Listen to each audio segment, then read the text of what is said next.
क्या कभी आपने रात में आसमान में लाल चमकता हुआ तारा देखा है? जी हाँ, वही तारा जो असल में तारा नहीं बल्कि हमारा पड़ोसी ग्रह मंगल ग्रह है। भाई आपने रात में सोते हुए देखा होगा कि तारा होता है रात में जो बंदर की पिछवाड़ी की तरह लाल दिखता है बिल्कुल। तो इसका जिक्र चलेगा पूरी वीडियो में, 8-10 फैक्ट होंगे, तो अंत तक बने रहिए। वीडियो काफी मजेदार होगी, इंटरेस्टिंग होगी और शायद हो सके तो इसकी थोड़ी बहुत रोस्टिंग भी होगी। तो चलिए करते हैं शुरू।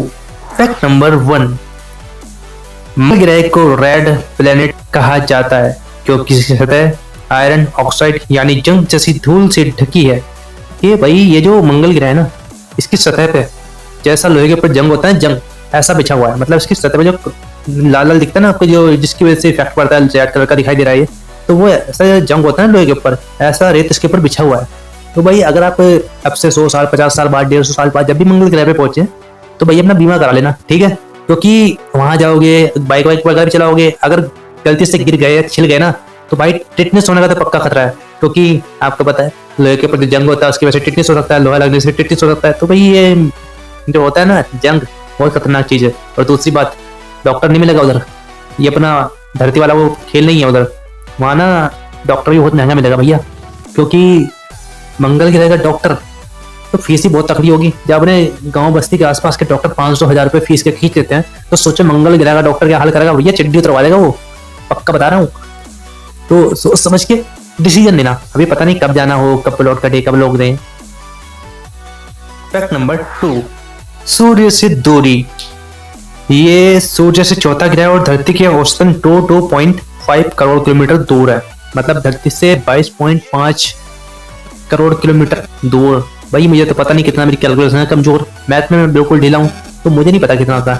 अब आप अंदाजा लगाना जितना भी होगा, वैसे काफी दूर है। अगर हम वहां से मैसेज भी भेजेंगे कोई तगड़ा वाला, जैसे गर्लफ्रेंड से बात करनी हो, मतलब आप प्लान वहां पहुंचे हो मंगल ग्रह पे और गर्लफ्रेंड आपकी धरती पे हो, तो आप अगर मैसेज भेजोगे ना अब कि भाई बाबू कैसी हो, खाना खाया कि नहीं खाया, तो भैया वो बाबू वाला मैसेज पहुंचने में कम से कम 45 मिनट से 1 घंटा लगेगा, और ज्यादा भी लग सकता है। क्योंकि इतनी दूरी में लाइट की स्पीड से नेटवर्क भी चलेगा, तब भी कम से कम 1.5-2 घंटा मैसेज आने और जाने में, ट्रांसफर होने में लगना ही लगना है। तो भाई चाहो तो सोच समझ के जाना है, फिर अपनी गर्लफ्रेंड को साथ लेके जाना। क्योंकि कम्युनिकेशन, बातचीत करने के लिए, कॉल करने के लिए वो वाला सिस्टम खत्म हो जाएगा जो यहाँ करते हैं ना, रात के 1-1, 1.5 बजे तक बात कर दें। तो बाबू दस अगर मैसेज करेगी तो 1.5 घंटा लगेगा, आप बाबू को मैसेज करोगे तो 1.5 घंटा लगेगा। तो भाई मैसेज करने वाला सिस्टम तो खत्म ही है, और बात करने वाला भी यही होगा। क्योंकि मैसेज, वॉइस मैसेज भेजोगे तो उसमें भी इतना टाइम लगना है कि आप यहाँ से हेलो बोल रहे हो, हेलो वॉइस में लगते हैं 45 मिनट, फिर उस तरह से हाउ आर यू, तो वो भी 45 मिनट में आएगा भैया घूम फिर के। तो ये लफड़ा तो होना ही होना है पक्का, इससे कोई वैज्ञानिक खत्म नहीं कर सकता, क्योंकि ये साइंस का नियम है, रूल है, ठीक है। फैक्ट नंबर 3, मंगल का दिन। मंगल पर हर एक दिन लगभग 24 घंटे 37 मिनट का होता है, जो कि धरती से बहुत मिलता जुलता है। हाँ भाई मिलता जुलता तो है, 19-20 का ही फर्क है, कोई ज्यादा फर्क नहीं है। 19-20 का ही तो फर्क है बस।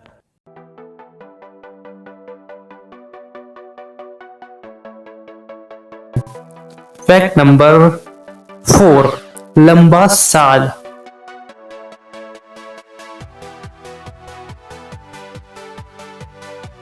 यानी कि वहां की ऋतुएं लगभग धरती से लगभग 2 गुनी लंबी चलती हैं।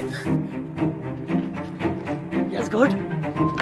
19-20 का फर्क है, 19-20 का फर्क है, 19-20 का फर्क है, 20 का फर्क है, इसमें उसमें 19 लाख का फर्क है।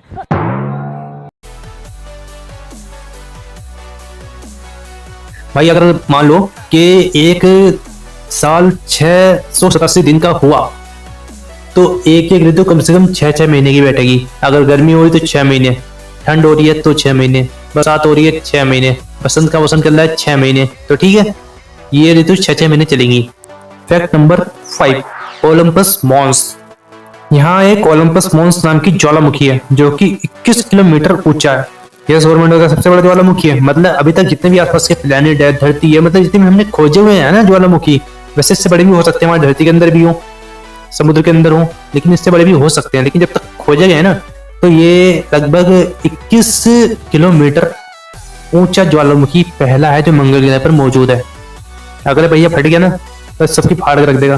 तो भाई ज्वालामुखी की बात अगर समझ में आई हो तो चैनल को सब्सक्राइब कर दो, वीडियो को लाइक कर दो, कमेंट कर देना। चलिए बढ़ते हैं अगले फैक्ट की तरफ। फैक्ट नंबर 6, वेलिस मैरीनेरिस घाटी। मंगल पर वेलिस मैरीनेरिस नाम की एक घाटी है जो कि 4000 किलोमीटर लंबी और 7 किलोमीटर गहरी है। यह धरती की ग्रैंड कैनियन से लगभग 10 गुना बड़ी है। तो आपको बता दूं कि धरती पर एक घाटी है ग्रैंड कैनियन नाम की, ये उससे लगभग 10 गुना बड़ी है। यानी इसका पूरा व्यास है 4000 किलोमीटर लंबी और 7 किलोमीटर गहरी। भाई अगर इसमें पानी भर के स्विमिंग पूल बना दें तो कितना मजा आएगा, बहुत भाई मजा आ जाएगा कसम से। फैक्ट नंबर 7, पतला वायुमंडल। मंगल का वायुमंडल बहुत पतला है जिसमें लगभग 95% कार्बन डाइऑक्साइड है और बहुत कम ऑक्सीजन है। इसका इंसान बिना ऑक्सीजन टैंक के वहां नहीं सांस ले सकता, मर जाएगा। तो मंगल ग्रह पे जाओगे, करोड़ों रुपए फूक के जाओगे तो फिर भी सांस ना मिले तो क्या फायदा है रुपए का। सच्चे धरती पे मर लो, सच तो बाहर में डूब के मर जाओ, वो बेहतर है वहां दम घुट के मरने से अच्छा। तो हाँ, लेकिन जो लोग पेड़ काटते हैं, प्रकृति को नुकसान पहुंचाते हैं, नेचर को खराब करते हैं, उन लोगों को ना मंगल ग्रह पे शिफ्ट कर दो। वहां जेल होनी चाहिए एक ऐसे लोगों के लिए। और उन सालों को ना सिलेंडर भी मत दो गैस का, ऐसे ही मरने दो, खुला छोड़ दो बस। उनके हिसाब से ठीक है, जैसे काला पानी की जेल होती है ना, ऐसी मंगल पानी की जेल हो जाएगी। ठीक है, इससे बेहतर आइडिया और हो नहीं सकता। सरकार को वही जेल मतलब पहुंचने लायक माहौल हो जाएगा, मतलब पेड़ वेड़ लगे ना लगे, लेकिन एक जेल ऐसी होनी चाहिए मंगल ग्रह पे। जो लोग पेड़ काटते हैं सबको उस जेल में डाल दो। फैक्ट नंबर 8, 2 चंद्रमा। तो मंगल ग्रह के 2 चंद्रमा, एक फोबोस और एक डीमोस। ये आकार में बहुत अजीब चट्टानों जैसे दिखते हैं, ना कि हमारे चांद की तरह। तो जैसा आपको बता दो कि अब तक जितने भी मैंने प्लेनेट खोजे हैं ना, तो उनमें जितने भी चंद्रमा है सब में खूबसूरत चांद ही हमारे पास है। जब तो चांद की तारीफ होती है, चांद मेरा दिल, चांद मेरी जान, चांद मेरा यो, चांद मेरा वो। तो चांद की बहुत तारीफ है भाई, चांद है तारीफ है। फैक्ट नंबर 9, पानी और जीवन। मंगल पर बर्फ के रूप में पानी मौजूद है। पुराने समय से नदियों झीलों के निशान भी मिले हैं। वैज्ञानिक मानते हैं कि अरबों साल पहले वहां पानी और जीवन रहा होगा। मतलब भैया पिघला वहां भी आई है, वहां भी अगर लोग रहते होंगे ना, या जीवन कुछ भी होगा तो वहां भी पिघला आई है, वहां भी लोग कुछ ना कुछ टपका जरूर है। ठीक है, अगर हम जाकर खुदाई वुदाई करेंगे तो वहां भी ऐसी कुछ ना कुछ निकलेंगे, जैसे हमारे निकलते ना पिंजर, कंकाल वगैरह, डायनासोर वगैरह निकले हैं भैया, अड्डे बसते जरूरी है, वहां भी निकल सकते हैं। वैज्ञानिकों का मानना है कि वहां भी जीवन था, लेकिन करोड़ों साल पहले। जैसे प्लेनेट पे दोबारा जाना खतरे से खाली नहीं है, जहाँ एक बार प्रजाति निपटी दूसरी बार भी निपट सकती है। कोई जरूरी थोड़ी ना कि वहाँ भैया भगवान जी बैठे हैं, भाई आ जाओ मेरी शरण में, मैं तुम्हें बचा लूंगा। ऐसा कुछ नहीं है, मौत आनी तो कहीं भी आ जाएगी, किसी भी ग्रह पे। फैक्ट नंबर 10, भविष्य की उम्मीद। आज नासा और इसरो और कई देश मंगल ग्रह पर मिशन भेज रहे हैं। अगर सब सही रहा तो आने वाले समय में इंसान मंगल पर कदम रख सकते हैं और शायद वहां बस भी जाएं। तो भाई अगर मैं बता दूं ना, ये सपने हैं, सपने देखना मत बिल्कुल भी, ठीक है। क्योंकि मंगल ग्रह पे जाके बसोगे ना तो अपनी गारंटी पे रहना, क्योंकि सरकार वहां तेल लगाने वाले नहीं है आपको, और वहां तो आपको भेज के छोड़ देंगे। ठीक है, वहां आपको बहुत सारे काम खुद ही करने पड़ेंगे, खुद ही अपनी हेल्प खुद करनी पड़ेगी। क्योंकि भाई ना तो वो मजदूर मिलेगा जो आपका हाथ पैर दबा सके 300-500 रुपए दिहाड़ी देके, ठीक है, वो काम आपको खुद करना पड़ेगा। और दूसरी बात, आपके बाप दादा के मॉल तो वो खुले हुए नहीं है, जब आप जाके शॉपिंग करोगे ये करोगे। अगर खुले भी होंगे ना भाई, किसी का मॉल खुला हुआ तो सामान खरीदने की हैसियत नहीं बचेगी। इतना महंगा सामान होगा, पूरा किराया ठुक के, जीएसटी पीएसटी बाकायदा लग के तब पहुंचेगा, वो आपकी जेब से वसूला जाएगा। ठीक है, एक आधी मॉल मिलेगा एक कॉलोनी में, मिल गया तो ये तो भूल जाओ, ये सामान आपको सस्ता मिलेगा। दूसरी बात, मजदूर नहीं मिलने वाला, बहुत सारे काम आपको छोटे मोटे खुद करने पड़ेंगे। क्योंकि आप किससे कह के कर नहीं सकते कि भाई मेरी घास खोद दे, जो खोद दे, क्योंकि मजदूर तो वहां जा ही नहीं सकता भाई किसी भी हाल में। क्योंकि महंगाई खर्चा करके कौन मजदूर जाके मंगल ग्रह पे बसेगा मजदूरी करने के लिए।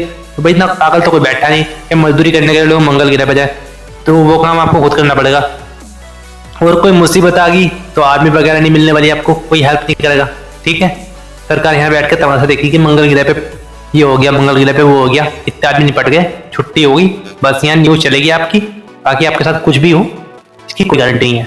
ठीक है, तो यही थे बस आज के फैक्ट। अगर मेरी बकवास आपको पसंद आई हो, अच्छी लगी हो, तो वीडियो को लाइक कर देना, चैनल को सब्सक्राइब कर देना। मिलते हैं नेक्स्ट वीडियो में, बाबू। ठीक है, और क्या था इसमें, कुछ भी नहीं था यार, आखिरी में शायरी लिखी हुई है।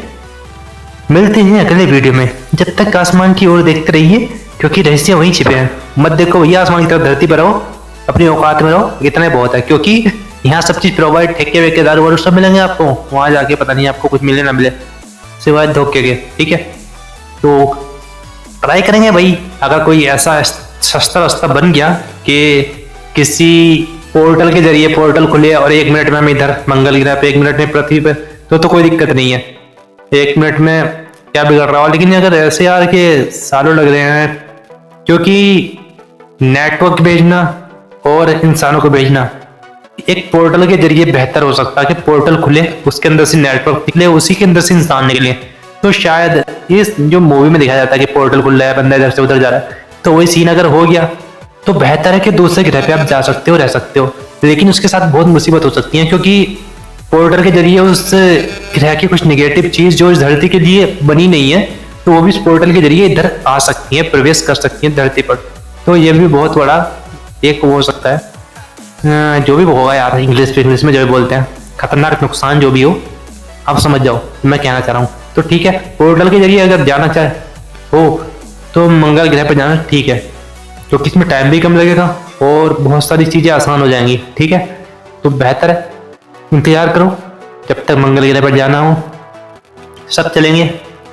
अगर ऐसा हुआ तो बाकी प्लेन वगैरह में मेरा बस की बात तो है नहीं भाई कि प्लेन जब धरती पर क्रैश हो रहे हैं तो बीच में धरती पर क्रैश हो गया, वहाँ तो भाई कोई पकड़ने वाला भी नहीं है, आसमान में तैरते फिरेंगे हम लोग मरने के बाद। तो इससे अच्छा तो धरती पर रह लो, औकात में रह लो, बस इतना ठीक है। मिलते हैं नेक्स्ट वीडियो में, तब तक के लिए बाय बाय, टेक केयर।